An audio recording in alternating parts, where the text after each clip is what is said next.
ফ্যাসিবাদী ব্যবস্থার বিলোপ এবং নতুন রাজনৈতিক বন্দোবস্তের জন্য চলমান লড়াই সফল করার লক্ষ্যে অন্তর্বর্তীকালীন সরকার গঠনের মধ্য দিয়ে ৫৫ সদস্য বিশিষ্ট জাতীয় নাগরিক কমিটির আত্মপ্রকাশ ঘটেছে।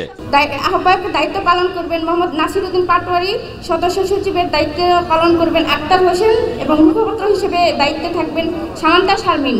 রাজধানীর জাতীয় কেন্দ্রীয় শহীদ মিনারে বিকেল ৫টায় এই ঘোষণা দেওয়া হয়। ঘোষিত কমিটিতে গণ অভ্যুত্থানে শহীদ পরিবারের ৩ জনকে সদস্য হিসেবে রাখা হয়েছে।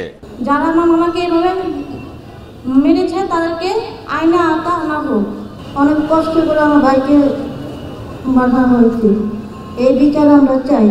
ছাত্র জনতার গণ অভ্যুত্থানের মাধ্যমে বাংলাদেশের মানুষ স্বৈরাচার থেকে মুক্তি পাওয়ায় একটি সুন্দর বাংলাদেশ গড়তে ও ন্যায়ভিত্তিক রাষ্ট্র প্রতিষ্ঠা করতেই এই নাগরিক কমিটির আত্মপ্রকাশ বলে জানান বক্তারা।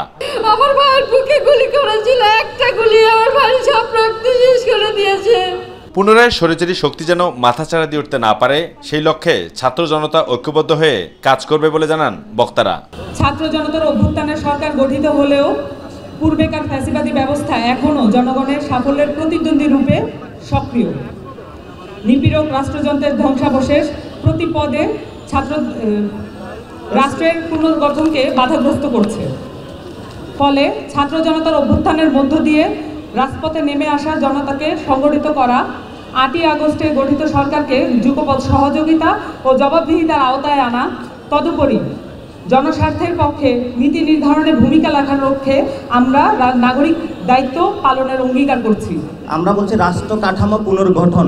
একটা রাষ্ট্র কাঠামোর মধ্যে শুধু রাজনৈতিক দল থাকে না, সিভিল সোসাইটি থাকে, ব্যবসায়ীরা থাকে, স্বাস্থ্যসেবীরা রয়েছে, আমরা প্রবাসীরা রয়েছে।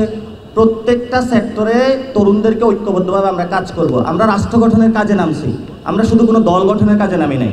তবে এই কমিটির লক্ষ্য হচ্ছে ছাত্র জনতা গণ অভ্যুত্থানের মধ্য দিয়ে প্রতিফলিত সামষ্টিক অভিপ্রায় ও গণতান্ত্রিক আকাঙ্ক্ষা সমুন্নত রাখা, ছাত্র জনতার উপর নির্মম হত্যাযজ্ঞের সাথে জড়িতদের বিচারের আওতায় এনে শাস্তি নিশ্চিত সহ রাষ্ট্রের জরুরি সংস্কার ও পুনর্গঠন, গণপরিষদ গঠনের মাধ্যমে নতুন গণতান্ত্রিক সংবিধান তৈরি সহ ৮ দফা দাবি তুলে ধরেন।